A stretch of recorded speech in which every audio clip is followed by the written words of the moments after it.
متاسفانه ما میبینیم بعضا وقتی که دختر به دنیا میآید همون فال شوم میگیرن و مادر را گناهگار میکنن، او را تحقیر و توهین میکنن. چه شوهر این زن، چه خوشتامن، چه قیسنگل ها. بعضا این چیزا ما در جامعه میبینیم. این نادرست است، نادرست است.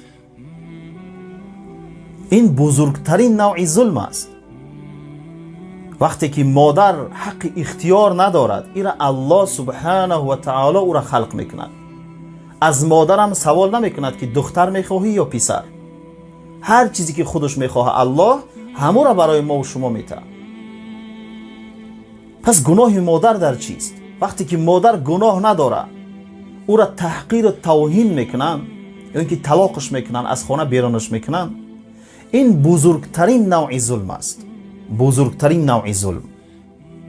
و البته ظالم پیش الله رفتنی است و برای ظلم خود نزد الله جواب گفتنی است. رسول الله صلی الله علیه و سلم گفتند ایاکم و الظلم، ایاکم و الظلم فإن الظلم ظلمات یوم القیامه.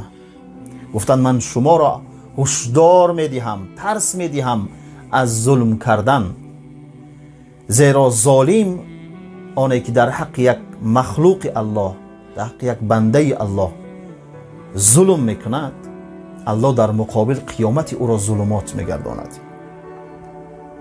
پس ما تا جایی که توان داریم علیه این خرافات باید مبارزه ببریم. در جامعه ما این افکار و این خرافات وجود دارد.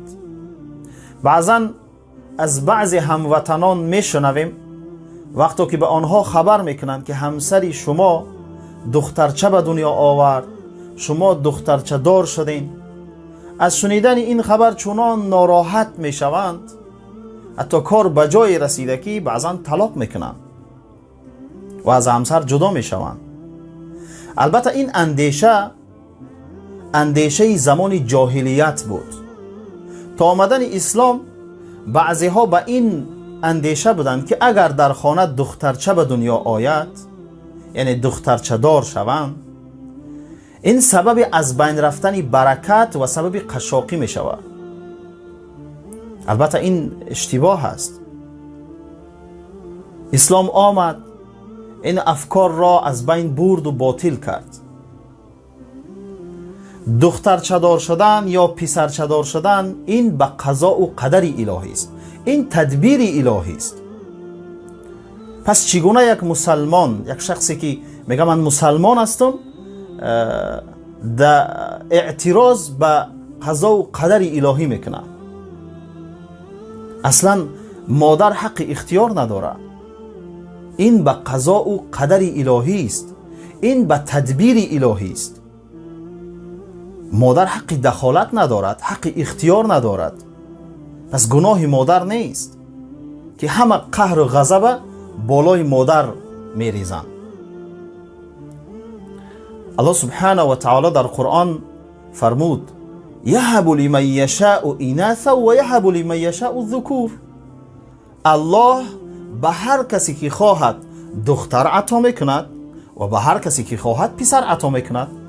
و این خواست الله هست، اختیار الله هست، تدبیر الله هست. البته آنهایی که اعتراض میکنن آنها از فلسفه و حکمت زندگی بیخبرند. از فلسفه و حکمت زندگی بیخبر هستند. دختر این نعمت است. حتی همین آیت قرآن که خواندیم یهب لمن یشاء اناثا و یهب لمن یشاء الذکور، بعضی از علما گفتند که در اینجا الله سبحانه و تعالی اول نام دختر را گرفت. پس این دلیل بهتر بودن دختر است. دلیل بهتر بودن دختر است. رسول الله صلی الله علیه و سلم در روایت صحیح است، بخاری و مسلم روایت کرده، گفتند من ابتلی من هذه البنات بشیء فاحسن الیهن کن له سترا من النار. پیامبر صلی الله علیه و سلم گفتند الله به هر شخص دختر دهد و این پدر در حق دخترش، در حق دخترانش نکویی کند، یعنی تربیه خوب به آنها دهد، نکویی کند. این دخترکان روز قیامت سبب نجات پدر از آتش دوزخ میگردند و این خصوصیت دختر است. پس برادران عزیز، به هیچ وجه وقتی که دخترچه دار میشویم ناراحت نشویم. ما نمیفهمیم که حکمت کجاست.